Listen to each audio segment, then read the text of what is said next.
Hello, everyone. My name is Rebecca Parsons, and I'd like to welcome you to another edition of the Thoughtworks Technology Podcast.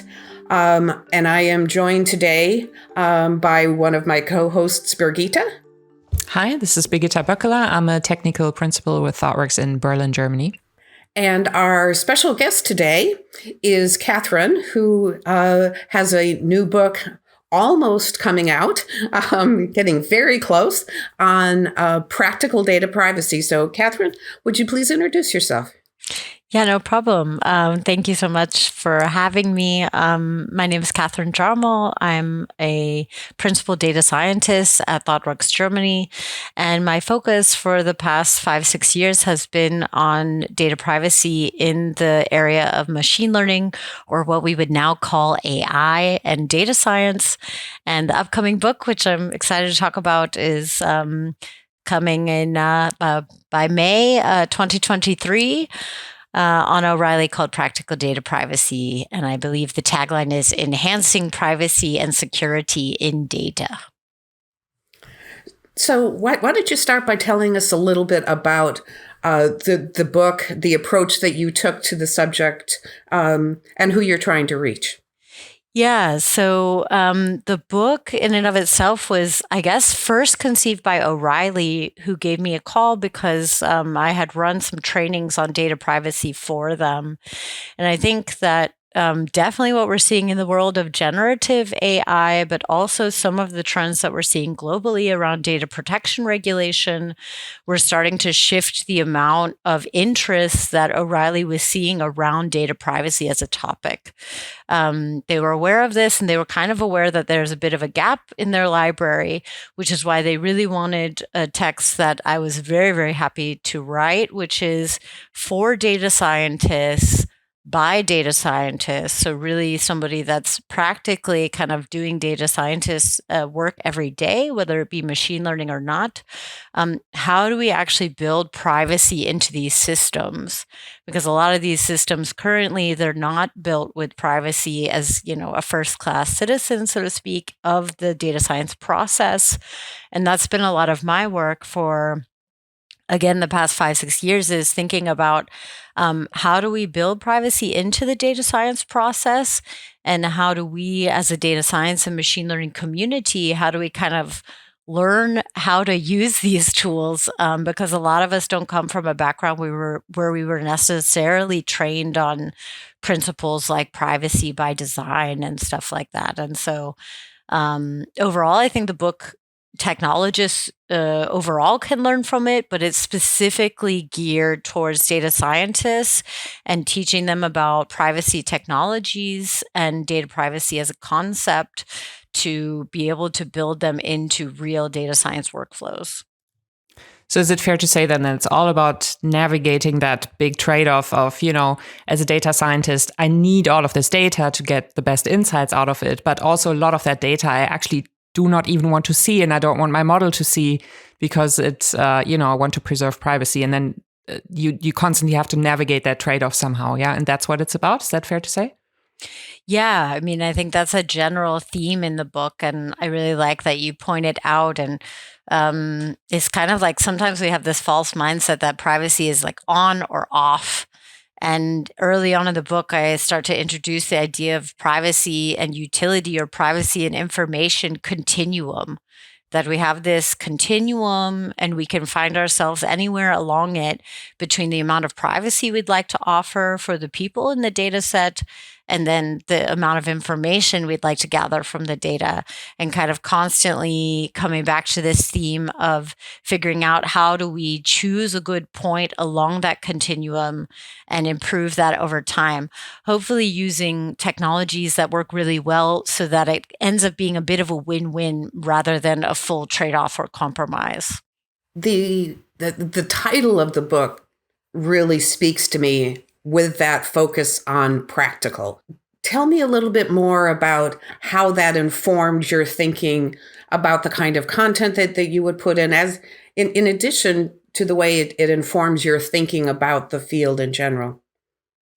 Yeah. I mean, so when I started another reason the book exists, or why I was really excited to write the book, is when I started getting into this topic, a lot of the content available was either very, very high level, kind of general, and one was left thinking, okay, I get the idea, but how do I do it? How do I build it? And then another area of the literature was extremely research-based and academic in nature. And I love reading research, don't get me wrong, and I love diving into it. But that also often lacked this ability for me to take something directly from research. Do I understand it? Do I know all the words? Do I know all the concepts? Or do I have to do a bunch of extra reading to understand it and contextualize it? And B, even if I do understand it from the reading I've done thus far, how do I actually take it and use it? And I think that's really, truly what this book is aimed at, is bridging that gap between kind of a more general and a more kind of general technologist or general data person understanding of these concepts. So making it easier, making the learning curve less steep, to get into the topics. And then B, every chapter has an implementation section. So every chapter has actual code. There's a repository. You can run the stuff. There's example data that I use. So my goal is to get people out of being privacy interested and into actually privacy active, where they can actively use the code from the book or use the libraries and concepts from the book, know the base theory, and then apply it to their work. Yeah, and it's also sometimes like me, for example, the way I learn is that I always need some examples of practical application. Otherwise, it just doesn't stick for me often. Yeah. And I had a look at that repository that you have for the book, and I really like how in the notebooks, you almost have like a little storyline. Like I saw stuff like, oops, that didn't work, right? But now we still need, to identify this person, or, so there's like a nice little storyline even in the notebooks in the repository, which I really liked. Well, thanks. Yeah. I think like a lot of us, we learned by doing, right? And so I think there's a non-trivial amount of technologists who just really want to play with something. In the notebooks too, there's a lot of like challenges, like homework, like, can you figure this out? Can you do this? And I'm hoping that there will also be some reader contributions to the notebooks over time. So one of the things that I was really struck by in the book was the way you were tying privacy explicitly to business goals. And you actually had a sentence, and I'm paraphrasing it, but and if you think that privacy conflicts with your business goals, you need to rethink your business goals. Can you talk a little bit more about that? Because I think, when you were talking about that continuum earlier, I do think some people still see these things in conflict. Yeah, I mean, there's been decades now of us collecting potentially the most data that the world has ever collected, right? With an increasing acceleration, and that's kind of been the trend, and that's been greatly accepted by industry. We've made amazing kind of inroads in doing high performance networking, high performance computing, distributed computing, and all these things. And now I think finally, with kind of both climate change and the climate disaster, questions, but also with privacy questions and also with usefulness questions, there's a bit of now starting to push back of, can we do more with less? Is there this ability to do so? And one of the big reasons why I got into privacy is I started to notice I was working in natural language processing, so kind of some of the same technologies that now things like ChatGPT use. And what I noticed is there was a never-ending quest for more data, and the idea of bigger and bigger models, which of course we see now with the large language models. And but the more data that we put into it, particularly the more readily available data, the more we started running into quite toxic issues in the language modeling, where there was whole regions of the language model that were really abhorrent in a lot of ways. And a lot of that had to deal with figuring out, okay, what data do I actually want to use? And do I want to be picky about the data I use? And do I want to think about the use of this model when I'm training all of this and when I'm doing all of this? And that actually drove me to privacy, because we were asking these questions of what things should a model be able to learn when given private or sensitive data. And there, one of the connections we saw is, if I have a model and it makes a choice based on a sensitive attribute, let's say your gender or your race or ethnicity, then I've built probably a model that I need to question or think about.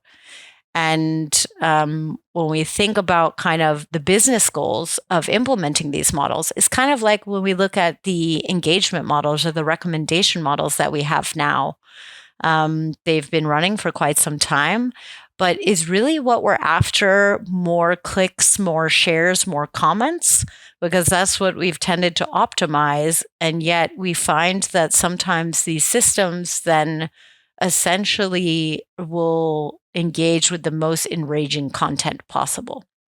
And so a lot of times when we build a business model and it's in contradiction to our definition of, let's say, ethical use of technology or our definition of privacy, we have to start questioning what it is we're actually trying to do with the technology that we're building. And I think that's I guess, not only how I got into privacy, but also this point of, if you can't build it with privacy built in, maybe you need to wonder what's the goal of what you're building. So these abhorrent parts of the model that you're talking about, or those examples, they're maybe not directly privacy questions, but it's kind of like a similar problem, like that you have to think about what you put into the model, and that kind of led you all the way to the root, kind of to this privacy question, yeah? Indeed, yeah. And when we think about, so language modeling is very open. One of the reasons why I think privacy in language modeling would be really cool is we wouldn't have to use terabytes of data scraped from the web. Like if, let's say, the three of us wanted to get together and we wanted to build a large language model, and we trusted each other, and we trusted each other enough to build a model together, we could presumably use our personal texts. These are often off limits of people like OpenAI, right?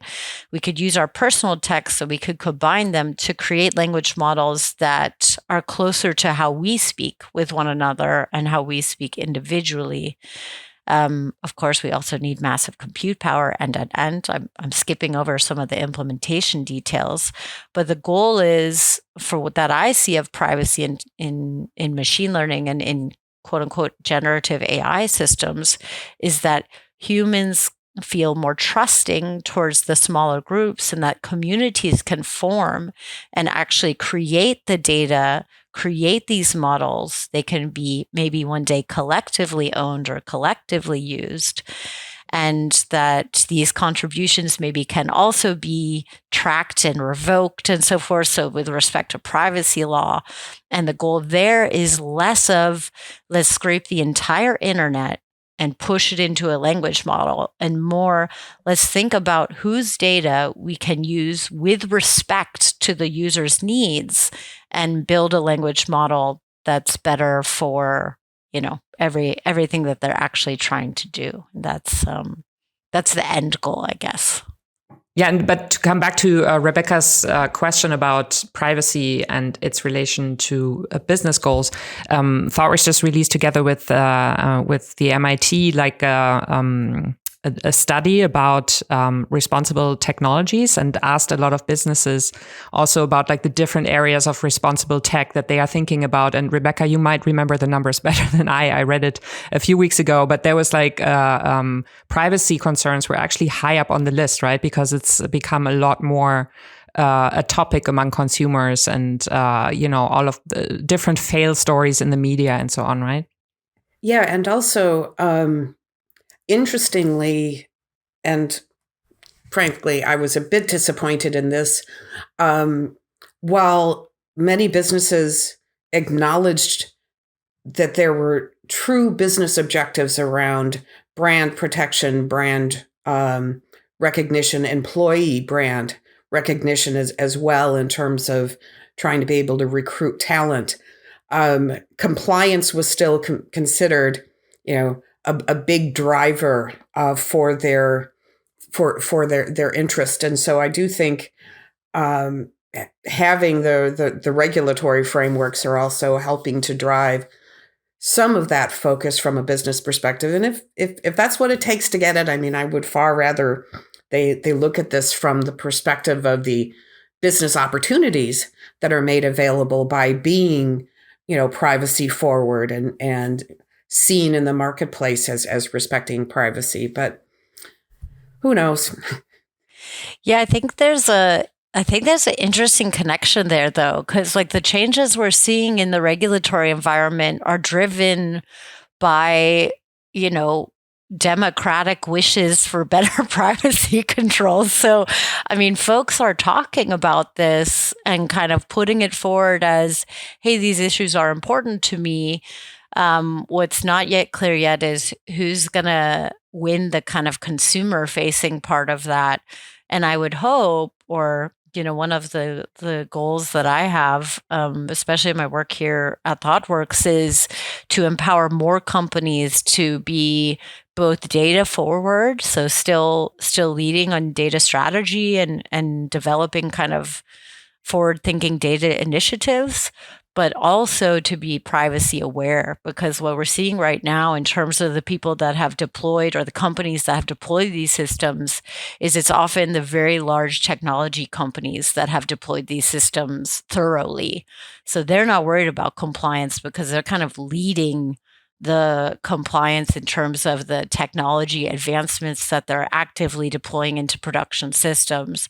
And what I hope is that there's more players in that space, that it's not just Apple that gets to brag about their differential privacy implementation, that it can be every company, or at least lots of companies that can actually use these tools and empower their users to make consensual choices about their data use and collection. So then what are these tools, Katharine? Like, what are roughly the areas that your book covers, the practical things companies can do? Yeah, I mean, we start with the very basics, which is really thinking through data governance. And in this case, you would also want to think through AI governance or machine learning governance as well.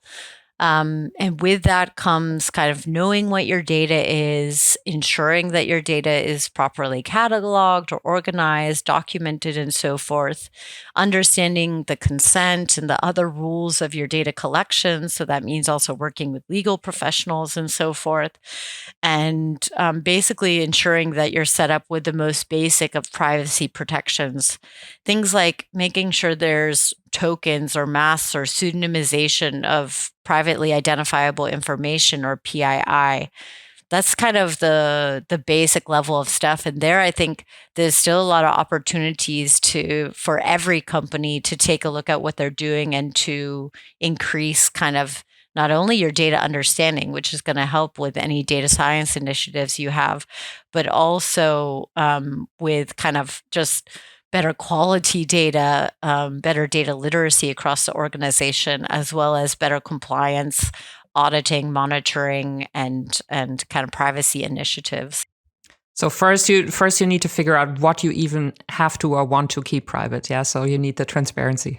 Absolutely. Yeah. It doesn't help to apply a technology to everything. You need to kind of know what you're doing. So with a lot of these technologies, where they're at right now is it's not a generic one-size-fits-all solution. So knowing your data, knowing your use cases, knowing the rights that you have for what data you're trying to use, this can go a long way in setting yourself up for not only good experimentation, but actually good practical and deployed usage of any of the new technology. And so that's really the first step for an overall organization. But how would technologists who are intrigued by this notion of privacy engineering and privacy by design what does it take to actually get started in doing this? I know you reference many different tool sets that are out there, but what's the way to get started? Yeah, so I think that the data governance is a really good starting place. So ensuring that, again, the understanding of the data is high, that you also understand how data moves through the organization and what rights or what use cases should be given what access. And this is kind of where you're at the basic starting point. If you want to then take it to the next level, so let's say you've kind of covered the bases on that initial step. If you want to say, okay, we have some new marketing use cases, and we'd like to, let's say, compare data with another company, and we want to figure out how to do that in the most privacy respecting way. And this is not only good for privacy, this is also good for the proprietary information in your company, for things not leaking every time that you analyze a new partnership or every time that you sign up with a new data sharing platform. This is also kind of your data as a competitive advantage, which generally I think is kind of overseen as an advantage of deploying privacy technology, but is clearly one. And then the book kind of goes through three major technologies that I'm really excited about and that I think are production ready. And that's differential privacy as a way to anonymize data. And this is the strictest form of what we would call anonymization. And then also things like federated learning, federated data analysis, where we actually don't even centralize the data at all. We leave the data wherever it is. And this could be great for partnerships. So you're working with a new partner, you don't send them any data, they don't send you any data. You still perform analysis together and you send each other just the results of these analysis. This can go a long way, and can be combined also with differential privacy should you need it. And then a third technology that I'm really excited about that's covered in the book is a variety of types of encrypted computation. And this means that we can actually compute, we can do data processing on data without ever decrypting it. So we can actually process and do insights, even run machine learning on encrypted data. And that goes a long way, again, in these partnerships, in any types of data sharing situations, to saying, you know what, actually, let's just only share the results of this analysis. Let's not actually share all of the data that we have here. And all of these can be and are used in production systems today. And so the book kind of takes you from, okay, you have your basics covered, but let's move into kind of the new and exciting and usable types of advanced privacy technologies that have really come out of research labs and into production systems in the past, 5 to 10 years. And I can kind of get my head around both the differential privacy and the federated learning, those conceptually, but my brain kind of goes into fits and starts of thinking about computation on encrypted data. Can you go that next level deep on how in the world does that work? Yeah. Just before that, real quick, like it's the same for me. I also years ago, I think at the Chaos Communication Congress, I saw a talk about sending queries to a server, but the server must not understand your query, but can still return a result for you. So that also similarly broke my brain a little bit. I would love to hear some like for dummies summary from you. Well, I don't think I have any dummies on this podcast call right now, but I'm happy to kind of take it at a step. So encrypted computation, it's kind of the coolest field ever. If I have to choose the coolest field ever, it's encrypted computation. It's a subfield of cryptography as a whole. So a lot of the core math that we use in cryptography, it uses this concept of a ring or of a field. So you know how like a ring, so you have a clock. A clock is a ring. It's really easy. It goes to 12 and then it comes back around and then it goes to 12 again. And when we operate in a ring, we can use modulo arithmetic. So we can use remainder arithmetic, right? And so when I go past 12, I go back, I wrap around to 1 and to 2 and so forth. And so these properties are actually often used in cryptography in what's called a field. So if instead of choosing 12, I choose, let's say, a super large prime number. And you might remember this from like setting up cryptography systems, and you're like, okay, there's a prime that we use, and there's a prime generator and so forth. This is a lot of how some of these systems work. And so let's say you have a really big prime, and instead of choosing 12 as the end of your wraparound, you use a really huge prime number. Well, one of the cool things that does is it hides your data.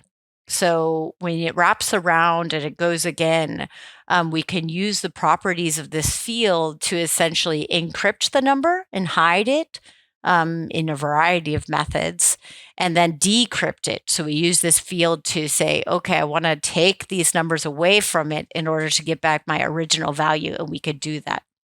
I'm simplifying a little bit for ease of understanding here. And so what we do in encrypted computation, one of the things that we use is we use this property, but we use only very special crypto systems or very special protocols in the field of, there's a subfield that's also talked about in the book called multi-party computation, where you can essentially split a piece of data into a few different secrets and share it with a few different people. And only if those people combine their data can they use it to compute.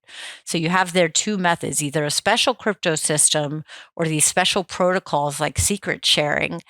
And then you can actually use the same properties of the field to make sure you get a correct result, which is kind of crazy when you think about it, that at the end of the day, this is all ensuring that the mathematic ends up so that when you add two numbers in encrypted space, so say an encrypted 4 and an encrypted 8, you make sure that actually the math works out such that you get an encrypted 12 as the result. And then you can use that same decryption method to actually reveal the final output. Of course, many of these things are much more complex than a simple addition, right? But it essentially uses these base properties to ensure that you get a manageable result. But it doesn't work with every single crypto system. We have to use ones with homomorphic properties, or we have to use special protocols like secret sharing. So you can't just do it with, let's say, RSA or something like this. And then you were talking about computation on numbers. So I'm guessing this is then all based on data that has already been transformed into numbers, into features, for example, and so on, yeah?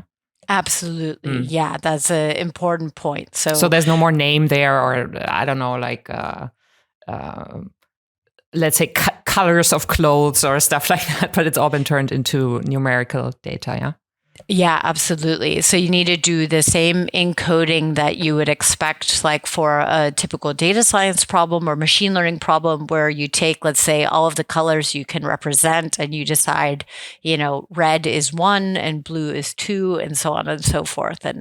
And with these categorical structures, you can then still aggregate in encrypted space and so forth. And there's a few code examples in the chapter in the book, obviously, and some notebooks that basically go through some of these base understandings of how fields function and how the basic crypto math functions, in case people want to poke around and give it a try. It's pretty cool when you start reading the mathematics of crypto, how much it actually gives us, how much thought also has gone into the ways that we decide to obfuscate data when we encrypt it and why that works.